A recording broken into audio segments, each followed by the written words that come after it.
Hello friends, welcome back to my channel. मेरा नाम है राहुल मौर्या और आज की क्लास में हम जो टॉपिक पढ़ने वाले हैं उसका नाम है डायरेक्शन टेस्ट। देखिए, ये जो चैप्टर है ये ओवरऑल तो ज़्यादा कॉम्प्लिकेटेड नहीं है, मतलब बहुत ज़्यादा टफ नहीं है, बट स्टिल इसमें काफ़ी सारी चीज़ें हैं जो सीखने लायक हैं या फिर स्टूडेंट को डेफिनेटली अभी पता नहीं होंगी। सारे बच्चों को तो ऑफकोर्स पता नहीं होंगी। इसमें काफ़ी सारे क्वेश्चन ऐसे होते हैं जिन्हें अच्छा खासा कॉम्प्लिकेट किया जा सकता है। डिपेंड करता है हम कौन सा एग्जाम दे रहे हैं। देखिए, अगर आप एसएससी स्पेसिफिक, रेलवे स्पेसिफिक या फिर आप कांस्टेबल वाला कोई भी एग्जाम देते हैं, इवन डीएसएसबी का कोई भी एग्जाम देते हैं, तो वहां पे भी आपको डायरेक्शन टेस्ट के क्वेश्चन डेफिनेटली देखने मिलेंगे, बट वो उतने कॉम्प्लिकेटेड नहीं होंगे, वो स्ट्रेट फॉरवर्ड क्वेश्चंस होंगे। बट वहीं पे अगर आप एसबीआई का पेपर देते हैं या फिर कोई भी एमबीए स्पेसिफिक पेपर देते हैं, उसके अलावा आप आईबीपीएस पीओ का एग्जाम देते हैं, तो वहां पे भी आपको प्रीलिम्स में आपको क्वेश्चन मिलेंगे डायरेक्शन टेस्ट के। पर वहां पे ना स्ट्रेट फॉरवर्ड क्वेश्चन नहीं होंगे, डायरेक्ट क्वेश्चन नहीं होंगे कि वो नॉर्थ में चला, राइट साइड मुड़ा, फिर एक और राइट साइड टर्न लिया, तो फाइनल पॉइंट से इनिशियल पॉइंट के बीच का डिस्टेंस बताओ, डायरेक्शन बताओ। वहां पे पजल फॉर्म में क्वेश्चन होंगे, थोड़ा सा कॉम्प्लिकेटेड क्वेश्चन होगा, लैंग्वेज को ट्विस्ट क्या होगा, डिग्रीज में भी हो सकता है टर्निंग्स कराई जाएं और फिर 2 से 3 क्वेश्चन पूछे जाते हैं। डायरेक्शन टेस्ट जो चैप्टर है, ये चैप्टर इनडायरेक्टली भी यूज होता है कुछ अदर चैप्टर में। फॉर एग्जांपल, सिटिंग अरेंजमेंट का कोई क्वेश्चन आया जिसमें मैंने कहा कि टोटल 10 फ्रेंड्स हैं, 10 फ्रेंड्स हैं ए से लेके जे तक के। मैंने कहा 5 फ्रेंड्स हैं वो नॉर्थ की तरफ फेस करके बैठे हैं और उनके ऑपोजिट में 5 फ्रेंड्स हैं जो साउथ की तरफ फेस करके बैठे हैं। ये जो क्वेश्चन सिटिंग अरेंजमेंट का है, इसको सही करने के लिए थोड़ा सा डायरेक्शन टेस्ट का भी तो ज्ञान होना चाहिए। आपको पता होना चाहिए कि नॉर्थ की तरफ फेस करेगा तो राइट लेफ्ट कैसे बिठाने हैं और साउथ की तरफ फेस करेगा तो राइट लेफ्ट कैसे बिठाने हैं। ठीक है, सो अपने चैप्टर में तो ये काम करता ही है, उसके अलावा अदर चैप्टर्स में भी ये आपको काम करता है। अब देखिए, यहाँ पे हो सकता है कि हमें 1 क्वेश्चन मिले, 2 क्वेश्चन मिले, या फिर बैंकिंग में हो सकता है कि 3 क्वेश्चन भी मिल जाए। सो आज की क्लास में हम क्या करेंगे, बेसिक से स्टार्ट करेंगे, बिल्कुल बेसिक लेवल से स्टार्ट करेंगे और कुछ एक लैंग्वेज स्पेसिफिक क्वेश्चन भी करेंगे कि किसी पर्टिकुलर लैंग्वेज, मैंने कोई लैंग्वेज बोली तो वो उस लैंग्वेज का पर्टिकुलर कोई मीनिंग होगा और उस मीनिंग के अकॉर्डिंग उसकी वैसी ही फिगर बनानी पड़ेगी ऑलवेज। ठीक है, उन्हें हम लैंग्वेज स्पेसिफिक क्वेश्चंस कहते हैं। सो पहले बेसिक्स पढ़ेंगे, उसके बाद वो क्वेश्चंस कवर करेंगे। सो बिना टाइम वेस्ट के शुरू करते हैं आज की क्लास। सो सबसे पहले देखो कि हम जानते हैं टोटल हमारे पास होती हैं 8 डायरेक्शंस। ठीक है, मैं बना देता हूं यहाँ पे एक बार समझाने के लिए। ये हो गई नॉर्थ, ये हो गई साउथ, ये हो गई हमारी ईस्ट और ये हो गई वेस्ट। उत्तर, दक्षिण, पूर्व, पश्चिम। हम इन 4 डायरेक्शन से 4 डायरेक्शन और बनेंगी। ये 1, ये 2, ये 3 और ये 4। ठीक, इनको रिप्रेजेंट करने का तरीका है कि इनको पहले नॉर्थ से और इनको पहले साउथ से। ये नॉर्थ ईस्ट की तरफ है इसलिए नॉर्थ ईस्ट कहलाएगा, ये नॉर्थ वेस्ट की तरफ है इसलिए नॉर्थ वेस्ट। वैसे ही ये बन गया साउथ ईस्ट और ये बन गया साउथ वेस्ट। ठीक है, सबसे पहले ये बात कि यहाँ पे देखो, हम जानते हैं कि ये जो टोटल गोल सर्कल होता है ये होता है हमारा 360 डिग्री के बराबर। ठीक है, ये कोई रूल नहीं है, बस ये अपनी कन्वीनियंस के लिए बता रहा हूं कि जो 2 परफेक्ट डायरेक्शन है नॉर्थ और ईस्ट, इनके बीच में कंसीडर किया जाता है 90 डिग्री का एंगल। और ये जो एक डायरेक्शन है, एक ईस्ट और एक साउथ ईस्ट, तो इनके बीच में 90 का हाफ हो जाएगा 45 डिग्री। ठीक है, ये सिर्फ कंसीडरेशन पर्पज से है। जब क्वेश्चंस आते हैं तो क्वेश्चन भी ऐसे ही कंसीडर करते हैं, इस रीजन से मैंने पहले ही बता दिया। अब आगे बढ़ने से पहले हम थोड़ी सी बेसिक जानकारी हासिल कर लेते हैं ट्राइंगल्स के बारे में, क्योंकि जो ट्राइंगल्स की बेसिक इन्फॉर्मेशन है या फिर कह लीजिए जो बेसिक थिंग्स हैं वो यूज होती है हमारे चैप्टर में इस कारण से। देखो, हम जानते हैं कि कोई भी 3 साइडेड फिगर जो होती है वो ट्राइंगल कहलाती है। ठीक है, 3 साइडेड फिगर्स होती है और 3 एंगल्स होते हैं। इस ट्राइंगल को हमने माना ABC और ये 3 एंगल हमने मान लिए 1 2 3। सो अगर मैं आपसे पूछूं कि एडिशन ऑफ ऑल 3 एंगल्स क्या होगा, तो हम जानते हैं कि एडिशन ऑफ ऑल 3 एंगल्स होता है 180 डिग्री। तो इस ट्राइंगल की एक प्रॉपर्टी होती है, सिंपल सी प्रॉपर्टी। वो प्रॉपर्टी ये कहती है कि किसी भी ट्राइंगल की अगर 2 साइड्स इक्वल हैं तो उन साइड्स की ऑपोजिट डायरेक्शन में जो 2 एंगल्स होंगे वो भी इक्वल होंगे। दैट इज, अगर AB इक्वल टू है यहाँ पे AC के, इसका मतलब ये कंपल्सरी है कि एंगल 2 और एंगल 3 भी आपस में इक्वल होंगे। सपोज मैं कहता हूँ कि इस ट्राइंगल में जो फिगर गिवन है इसमें AB और AC इक्वल हैं और मैं आपसे कहता हूँ ये जो एंगल 1 है ये है 80 डिग्री का, तो बताओ 2 और 3 क्या है। तो देखो 80 डिग्री 1 एंगल हो गया 80 डिग्री का, तो 2 और 3 के लिए बचे 100 डिग्री। अब 100 डिग्रीज में से 2 और 3 इक्वल हैं तो ये दोनों कितने हो जाएंगे, ये हो जाएंगे हमारे 50-50 डिग्री के। ये है एक सिंपल सा रूल।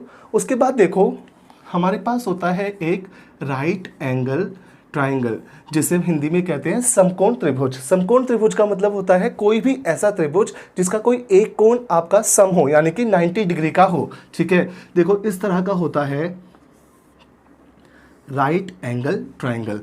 एक एंगल होता है 90 डिग्री का, इसको भी मैंने मान लिया ABC।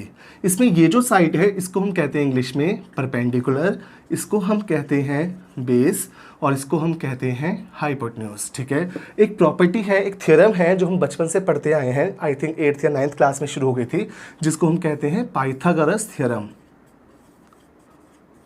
ठीक है, पाइथागोरस थ्योरम हमसे ये कहती है कि किसी भी राइट एंगल ट्रायंगल में, किसी भी समकोण त्रिभुज में जो उसकी सबसे बड़ी साइड है, जिसे इंग्लिश में कहा जाता है हाइपोटेन्यूज, उसका स्क्वायर होता है परपेंडिकुलर के स्क्वायर प्लस बेस के स्क्वायर बराबर। हिंदी में अगर मैं आपसे बोलूँ, देखो इसका ना एक पर्सनल एक्सपीरियंस है रियल लाइफ में, इसका वो बताऊंगा कभी बाद में। अगर मैं हिंदी में बोलूँ तो ये कहता है कि जो हमारा कर्ण है, ठीक है, इसे कर्ण कहते हैं, जो कर्ण का वर्ग है वो हमारे लंब और आधार के वर्ग के सामान्य योग बराबर होता है।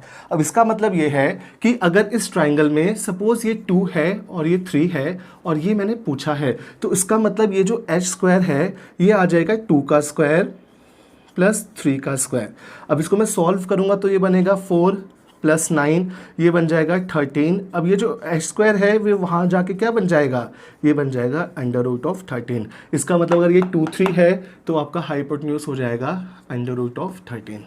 आई होप इतना क्लियर होगा आपको अच्छे ढंग से। ये तो सिंपल सी चीज़ है, ठीक है, ये आपको पता होगी पहले से, बट फिर भी मैंने आपको बता दी। अब आगे देखो, यहाँ पे मैं एक डायरेक्शन बनाता हूँ। ये देखो यहाँ पे मैंने सपोज ये बनाया परफेक्ट नॉर्थ, ठीक है, और ये बनाया मैंने ईस्ट। अब एक चीज़ ध्यान से सुनिएगा, अगर ये है परफेक्ट नॉर्थ, अगर कोई मुझसे कहे कि राइट साइड मुड़ो सिर्फ 10 डिग्री, ठीक है, सिर्फ 10 डिग्री राइट साइड मुड़ो, ठीक है, कंसीडर कर लो इसे 10 डिग्री, या फिर यहाँ पे कोई पर्सन खड़ा है एग्जैक्ट ईस्ट की तरफ फेस है, परफेक्टली ईस्ट की तरफ, उसे लेफ्ट साइड कहा जाता है सिर्फ 10 डिग्री मुड़ने, सपोज ये वाला। तो कोई पूछता है इस डायरेक्शन का नाम क्या है, तो बच्चों इसका नाम भी नॉर्थ ईस्ट है और इसका नाम भी नॉर्थ ईस्ट है। याद रखना, नॉर्थ सिर्फ एक है, परफेक्ट नॉर्थ, साउथ सिर्फ एक है, परफेक्ट साउथ, उसके अलावा ईस्ट सिर्फ एक है, परफेक्ट ईस्ट, और वेस्ट सिर्फ एक है, परफेक्ट वेस्ट। उसके अलावा अगर यहाँ पे जैसे घड़ी में जिस समय 3 बजते हैं एग्जैक्ट ऐसे बचते हैं, ठीक है, 90 डिग्री का एंगल होता है, तो उस समय ये बिल्कुल नॉर्थ में है बड़ी सुई और छोटी सुई ईस्ट में है। अगर मैं 3:02 भी कहता हूं ना, तो 2 मिनट पे भी ये थोड़ा सा खिसकेगी ना, तो अब मैं कहता हूं 3:02 पे मेरी बड़ी सुई कहाँ है, तो आप नॉर्थ ईस्ट कहोगे बच्चों, नॉर्थ नहीं करोगे। अगर कोई बुक इसे कहती है कि 3:02 पे बड़ी सुई नॉर्थ में है, तो वो बुक गलत है, सिंपल सी बात है। याद रखना, ये पूरी रेंज, ये पूरा पाला नॉर्थ ईस्ट का है। इसमें जितनी भी लाइंस ड्रॉ होंगी, डायरेक्शन पूछी जाएगी तो नॉर्थ ईस्ट कहलाएगी। परफेक्टली बनानी है अगर आपको, मैं कहता हूं कि एक इंसान ईस्ट में चला 10 मीटर्स, फिर वो मुड़ गया नॉर्थ ईस्ट की तरफ, तो आप बाय डिफॉल्ट ऐसे बनाओ परफेक्ट। यहां पे पहुंच के सपोज वो इंसान साउथ ईस्ट की तरफ मुड़ा, तो आप ऐसे बनाओ, कोई दिक्कत नहीं है। बट अगर पूछा जाए कि ये एरोस कौन सी डायरेक्शन कहलाएंगे, तो कंसीडर तो नॉर्थ ईस्ट ही होंगे। इतना क्लियर है। आगे देखो, अगर यहाँ पे मैं कहता हूं कि एक इंसान ने चलना शुरू किया इस बिंदु से, इस बिंदु का नाम था A, ठीक है, वो पहले ऐसे गया, कुछ डिस्टेंस चला, फिर ऐसे गया, ऐसे गया, ऐसे ऐसे ऐसे, और यहाँ पहुँच के रुक गया B। अगर कोई मुझसे कहता है कि what is the distance between point A and point B, सिर्फ डिस्टेंस मेंशन किया है, मैंने नहीं कहा what is the shortest possible distance between A and B, सिर्फ मैंने कहा A और B के बीच में कितनी दूरी है। तो अगर मैं शॉर्टेस्ट मेंशन करूं, सबसे छोटी दूरी मेंशन करूं या ना करूं, फर्क नहीं पड़ता। अगर कोई मुझसे कहता है A और B बिंदु के बीच की सिर्फ दूरी बताओ और कुछ नहीं बोलता, तो बाय डिफॉल्ट इनके बीच में जो सबसे छोटा रास्ता होगा मुझे वही बताना बताना होगा बाय डिफॉल्ट ऑलवेज, ठीक है, जिसे हम फिजिक्स में डिस्प्लेसमेंट कहते हैं ना, shortest possible path between 2 points, always वही निकालना होता है पूरे चैप्टर में without even a single exception. दो ही चीज होंगी, या तो दो बिंदुओं के बीच की दूरी पूछेगा या फिर बोलेगा find the total distance covered by man. अगर वो टोटल डिस्टेंस बोलता है तब तो आप एड ऑन कर देना सब कुछ, अगर वो दो बिंदुओं के बीच की दूरी बोलता है तो उनके बीच में जो सबसे छोटा रास्ता होगा ऑलवेज वही बनाना है। ऐसे गया,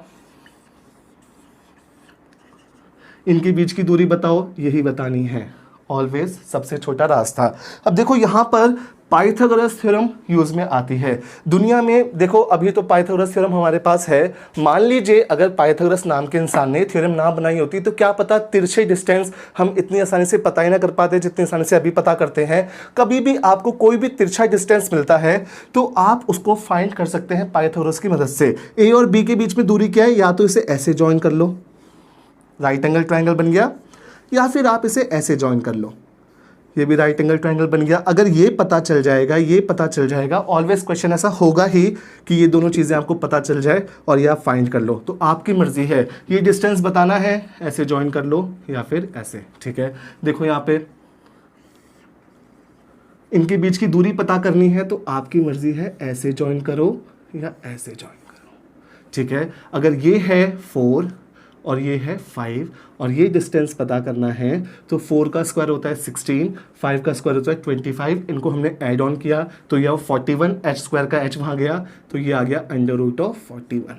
क्लियर, इस टाइप का कोई भी तिरछा डिस्टेंस आ जाएगा तो आई होप आपसे हो जाएगा। लास्ट देख लो, ये है डिस्टेंस, ये है A, ये है B, इनके बीच का डिस्टेंस पता करना है और सपोज ये है 8, ये है 9, तो 9 का स्क्वायर हो गया 81 और इसका स्क्वायर हो गया 64, दोनों को जोड़ो और जो भी अंडर रूट पे बना आंसर।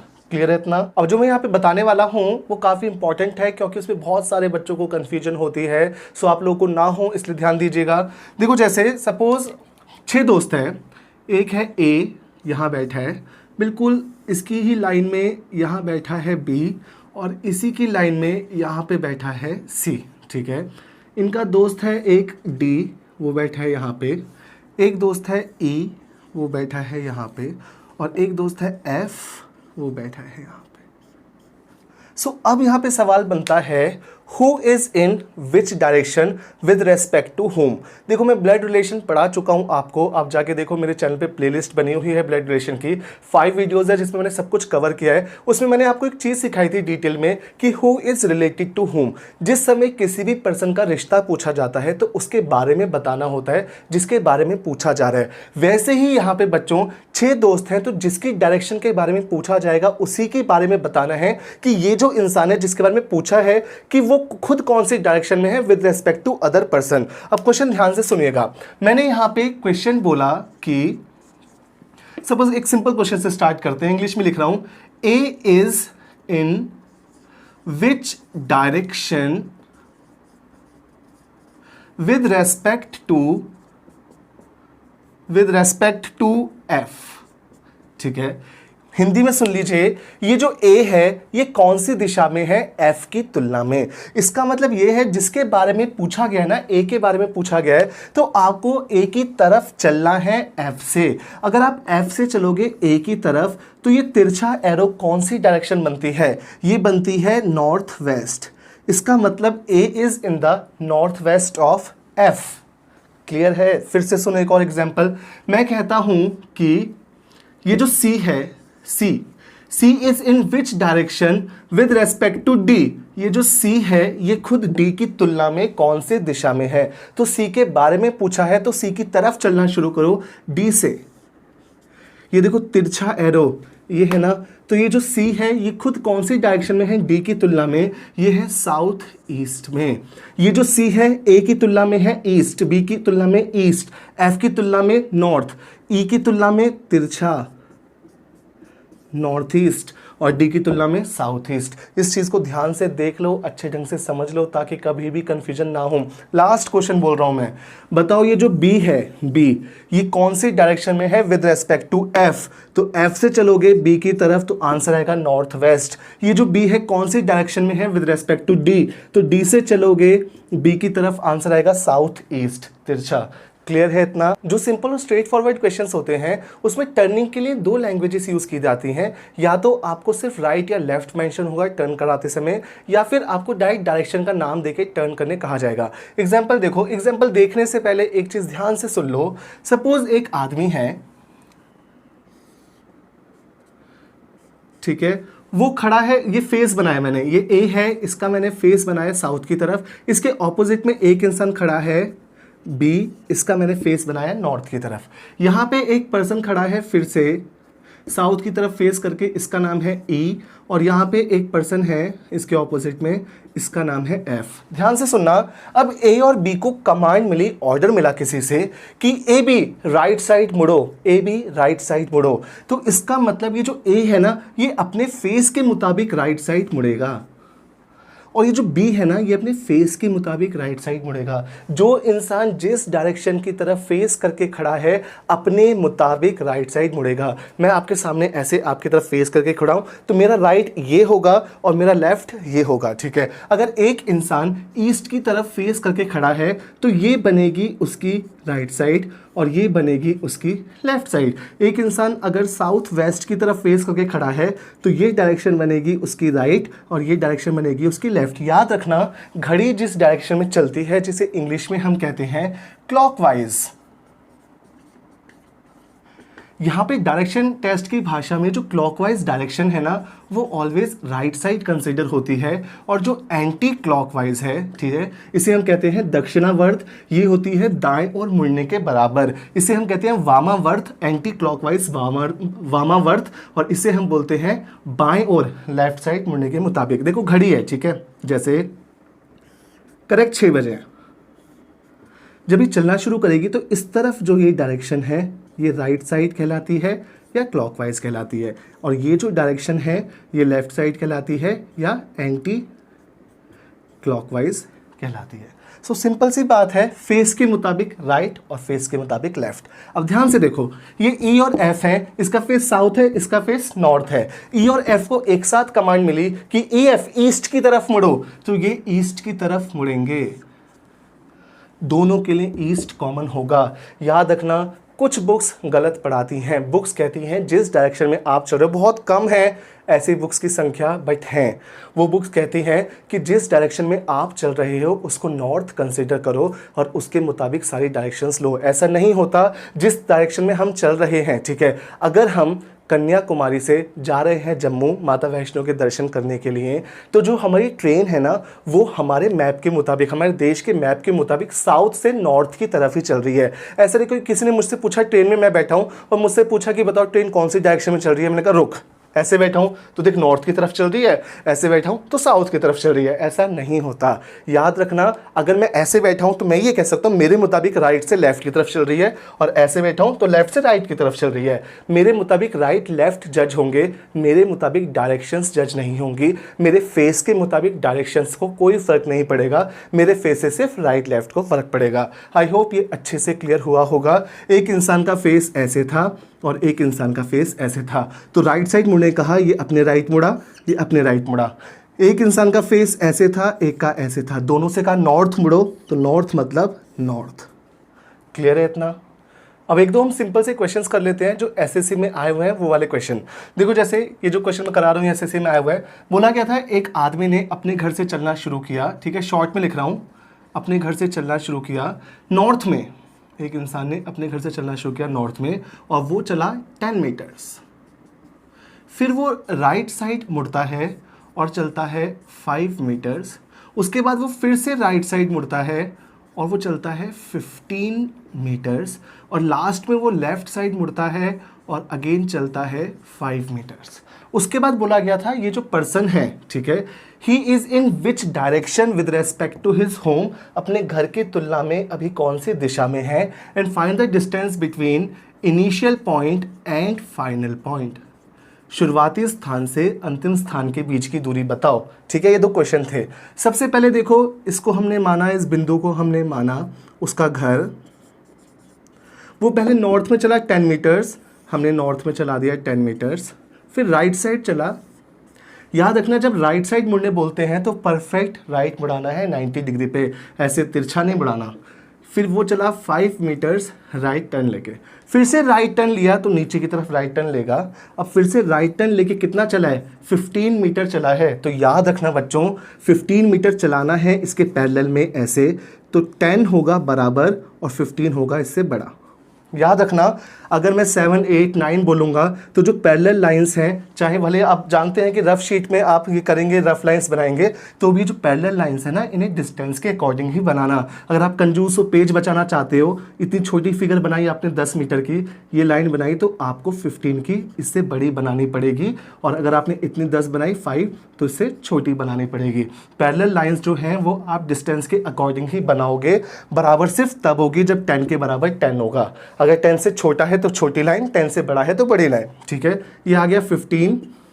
लास्ट में उसने टर्न लिया था लेफ्ट साइड और 5 मीटर चला, ये लिया लेफ्ट साइड टर्न। ठीक है, फेस के मुताबिक राइट टर्न, फेस के मुताबिक राइट टर्न, और साउथ में था तो फेस के मुताबिक लेफ्ट हो गया ये, और ये आया 5। ये हो गया आपका फाइनल पॉइंट, ये हो गया इनिशियल पॉइंट।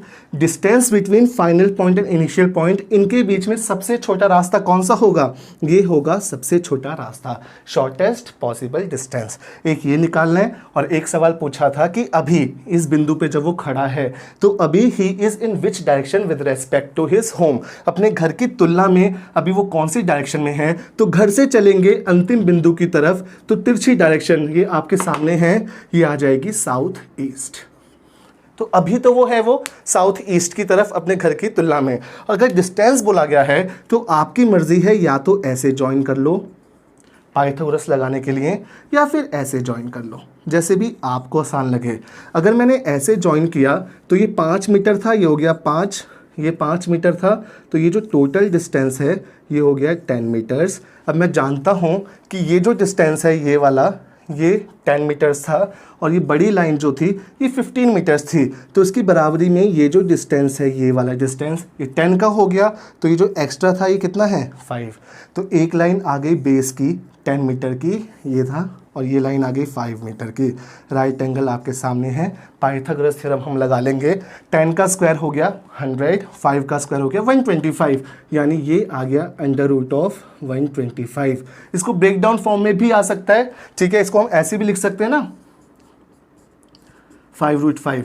तो या तो ऑप्शंस ऐसे होंगे 5√5 की फॉर्म में, या ऐसे होंगे, मोस्ट प्रोबेबली ऐसे होंगे। अगर एंगल ब्रेक डाउन होता है तो ब्रेक डाउन से कर देते हैं। So last time I am telling you कि इसका आंसर है कि ही is in south east direction from the starting point, that is from his home, and he is 5√5 distance away from his home.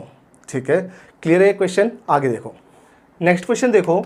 ये question भी आ चुका है हमारा CGL के एग्जाम में, SSC के, या तो 2016 में आया था या 17 में आया था, बिल्कुल सेम लैंग्वेज आई थी। सुनिएगा, बोला गया था कि एक आदमी ने चलना शुरू किया ईस्ट की तरफ, और वो चला 20 मीटर्स। तो हमने ईस्ट की तरफ चलाया 20 मीटर्स। फिर कहा गया था कि वो मुड़ा साउथ ईस्ट की तरफ, उसने टर्न लिया साउथ ईस्ट की तरफ, और वो चला 10 मीटर्स।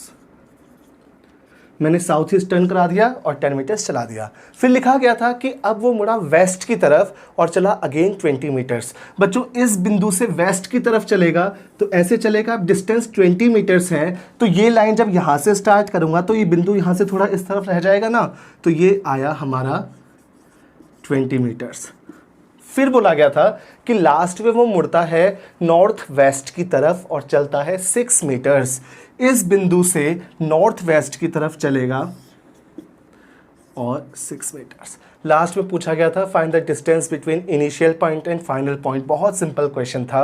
अब आप ध्यान से देखो, ये परफेक्ट पैरेललोग्राम बन जाएगा, क्योंकि ये दोनों लाइंस पैरेलल हैं, 20-20 की हैं, और ये दोनों लाइंस भी पैरेलल हैं, तो ये 10 और 10 की होंगी, जिसमें से 6 मीटर चला, तो डिस्टेंस कितना आ गया 4 मीटर। यानी शुरुआत से लास्ट पॉइंट का जो डिस्टेंस है वो कितना है, यहाँ पे 4 मीटर्स है। ये क्वेश्चन भी आ चुका है, सिंपल क्वेश्चन था। एक और क्वेश्चन सुनो, वो भी आ चुका है। बोला गया था कि एक रूम है, रूम दिया गया था हमें 6x8 का, ठीक है, या 8x6 का, कुछ भी ले लो। ये गिवन था कि एक रूम है जिसकी लेंथ है 8 मीटर और ब्रेड्थ है 6 मीटर। उस रूम की लंबाई है 8 मीटर और चौड़ाई है 6 मीटर, इतना गिवन था। फिर लिखा गया था कि एक बिल्ली ने कमरे की चारों दीवारों पर चलने के बाद, एक कमरे, ये जो कमरा है ना, इसकी 4 वॉल्स होंगी, मैंने बना दिया 4 वॉल्स, 8, 8, 6 और 6, ठीक है। तो बोला गया था कि एक बिल्ली ने कमरे की चारों दीवारों पर चलने के बाद, एक दीवार, 2 दीवार, 3 दीवार, चौथी दीवार, चारों दीवारों पर चलने के बाद डायगोनल में चलकर चूहे को पकड़ लिया। एक दीवार, 2 दीवार, 3 दीवार, 4 दीवार कवर कर ली और फिर डायगोनल में चलकर चूहे को पकड़ लिया। डायगोनल को विकर्ण कहते हैं हम हिंदी में। तो यहाँ पे उसने पकड़ा चूहे को, माउस को। तो हमसे बोला गया था find the total distance covered by a cat. Question clear है। एक कमरा है 8x6 का, बना दिया। बिल्ली ने कमरे की चारों दीवारों पर चलने के बाद विकर्ण में चलकर चूहे को पकड़ लिया। तो चारों दीवारों का डिस्टेंस तो गिवन है। ये जो विकर्ण है डायरेक्ट निकल जाएगा पाइथागोरस थ्योरम से। 8 और 6 पर पाइथागोरस थ्योरम लगाऊंगा तो 64 और 36, 100, √100, ये बन जाएगा 10। इन्हें ट्रिपलेट नंबर्स कहते हैं। कोई भी 2 डिजिट के परफेक्ट स्क्वायर्स मिलके अगर थर्ड डिजिट बना दें तो उन्हें ट्रिपलेट नंबर्स कहा जाता है। जैसे 3 हो गया, 4 हो गया, 5 हो गया, तो इनके डबल्स भी ऑलवेज ट्रिपलेट रहेंगे, 12, 16, 20, ठीक है, इस टाइप से।